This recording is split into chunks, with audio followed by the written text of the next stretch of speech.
Je voulais vous parler là des MCP.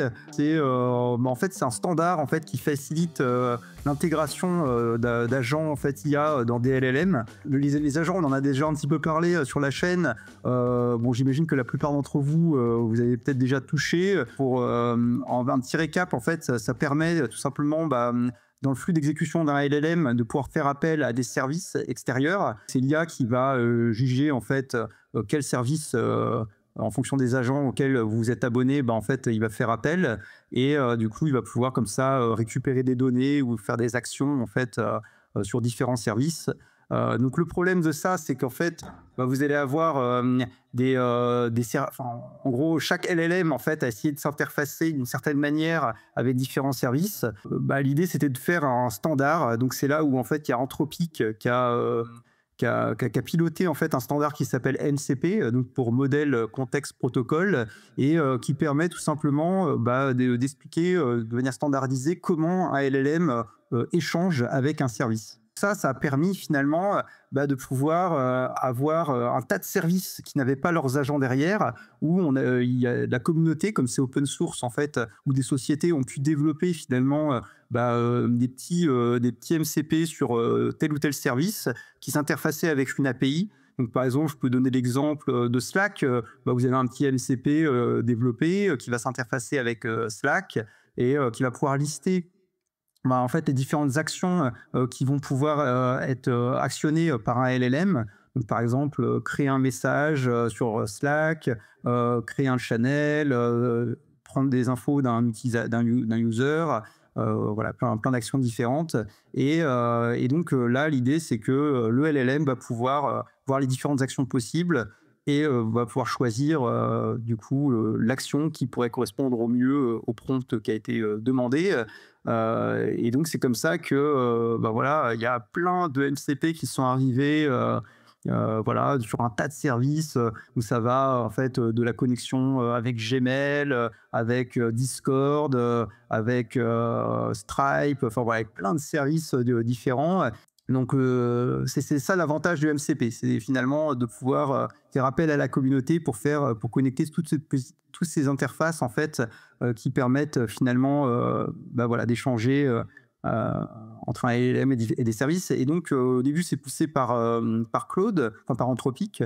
Mais là j'ai vu que hier il y a Sam Altman qui disait que ça allait aussi arriver sur ChatGPT. Donc du coup, ça va être assez intéressant de voir finalement que ça risque de devenir une norme à l'avenir. Donc là aussi, j'ai regardé un petit peu quelques petites choses là-dessus et je voyais des MCP assez marrants qui sont arrivés. Donc par exemple, un MCP qui permettait de se connecter avec Blender. Donc c'est comme ça qu'on voyait simplement en parlant avec Claude, on pouvait piloter Blender pour pouvoir créer en fait toute voilà, des objets en 3D, etc.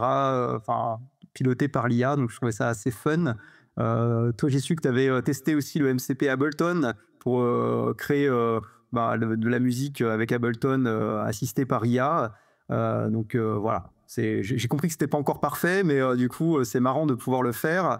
Donc j'ai testé aussi un petit peu du coup des MCP qu'on pouvait utiliser avec Cursor. Donc là, j'en ai installé un qui s'appelle Browser Tools. En fait, ça permet concrètement de pouvoir lire en fait les logs côté navigateur.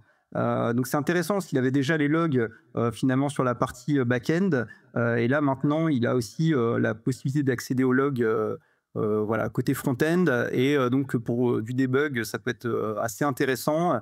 Il a aussi la possibilité de prendre des captures d'écran aussi. Alors là, pour être honnête, moi j'ai un petit souci, je sais pas pourquoi, chez moi les captures d'écran ça marche pas, mais il faut que je creuse un petit peu la question. Mais en tout cas, on a la partie log, donc voilà, donc c'est assez cool. J'ai vu qu'il y avait aussi un MCP en fait qui permet de pouvoir s'interfacer par exemple avec Postgre.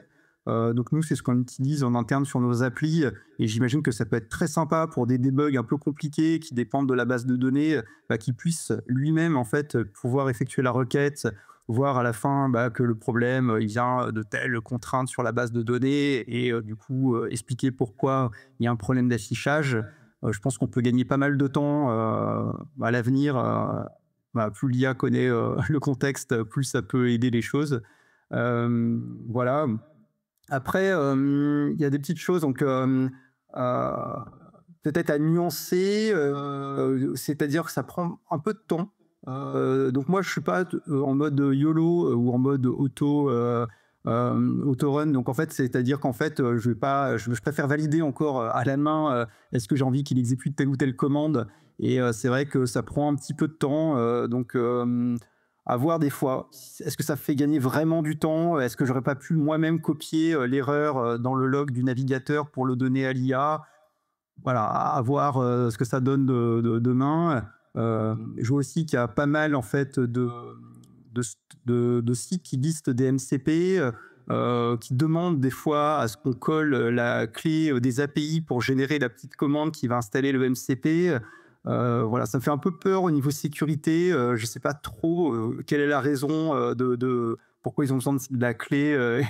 Enfin voilà, je pense qu'il faut faire un petit peu attention en termes de sécurité, parce qu'il y a pas mal de MCP qui sont arrivés, pas mal de sites qu'on ne connaît pas trop, qui nous disent qu'ils peuvent nous aider à nous les installer. Donc il faut faire un peu attention de ce qu'on installe sur sa machine en ce moment. Voilà, en tout cas, c'est intéressant, je pense, de creuser un petit peu ça et de continuer à suivre ça, parce que bah, je pense que ça peut nous faire gagner vraiment du temps à l'avenir. Donc je vais continuer, moi, à creuser ce sujet et voilà. Et toi, je sais pas, de ton côté, est-ce que tu as un avis sur la question? Bah écoute, la seule expérience, alors tu m'en as pas mal parlé ces dernières semaines, mais j'avoue que j'ai peu testé.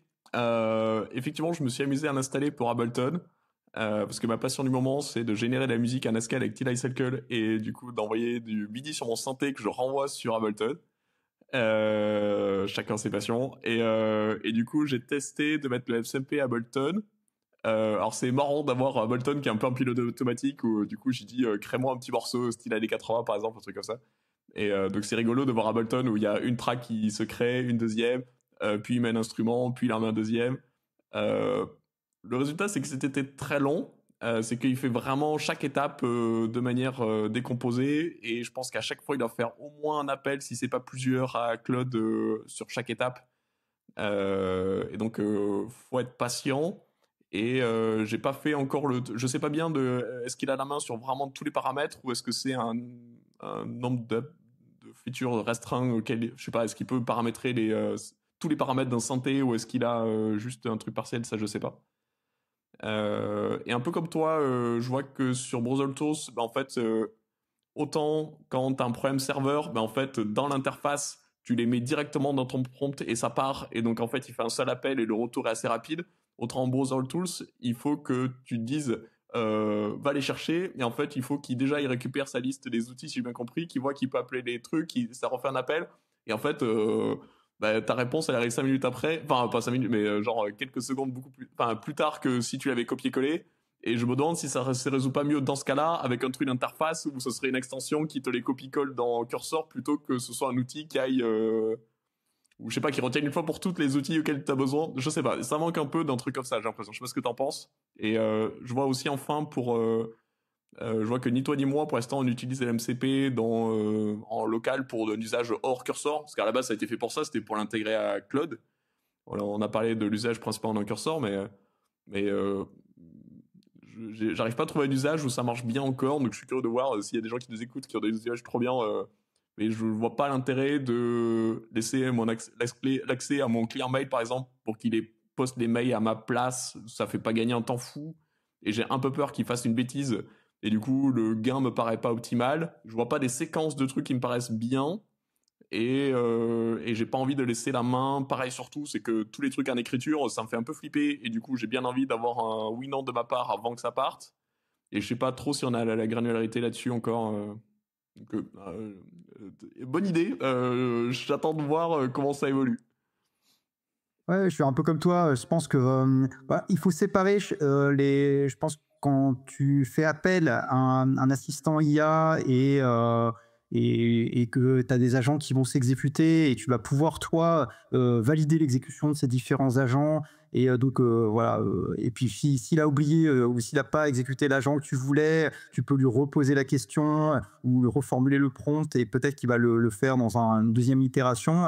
Je pense qu'il faut séparer ça de l'intégration d'outils où c'est, comment dire, ça va être intégré dans une application ou dans un workflow où on a besoin d'une répétabilité. On a besoin, en fait, tout simplement de pouvoir prédire un petit peu ce qui va se passer. Et peut-être que je manque un peu d'expérience là-dessus. J'ai vu que avec un petit peu de config, on pouvait installer des MCP et on peut déjà installer des tools en fait sur les agents IA de N8N. Mais il faudrait voir, voilà, qu'est-ce qui se passe. Est-ce que à chaque fois, il envoie en écriture le bon message sur Slack qu'on a voulu, ou est-ce qu'il n'y a pas des fois où il va se planter? C'est vrai que bon, pour l'instant, je préfère qu'on génère un structured data, c'est-à-dire que l'IA génère en fait une sortie qui va pouvoir être par exemple en JSON, qui va pouvoir être exploitable par du coup un outil qui soit pas IA et qui va pouvoir analyser ça et à la fin déclencher l'action d'envoyer des messages sur Slack. Et je sais pas, peut-être que dans quelques mois, on verra que ça fonctionne super bien et que du coup, on pourra peut-être lâcher un peu prise. Mais c'est vrai que voilà, pour tout ce qui est un peu automatisation, pour l'instant, voilà, on pourra tester et on pourra y aller peut-être petit à petit en voyant si ça marche ou pas. Mais voilà. Mais en tout cas, pour le quotidien, ça peut être intéressant d'avoir qui puissent se connecter avec différents outils, même récupérer des données, ça peut être intéressant aussi, qu'ils puissent avoir des données, d'éviter de faire des copier-coller, et hop, il peut interroger une base, ça peut être cool. Enfin, il y a plein d'usages qui peuvent être intéressants, je pense, à l'avenir. Ouais. On continuera en fait à vous parler de nos retours d'expérience sur les MCP, sur les agents IA. Mais en tout cas, merci pour votre écoute et à la prochaine.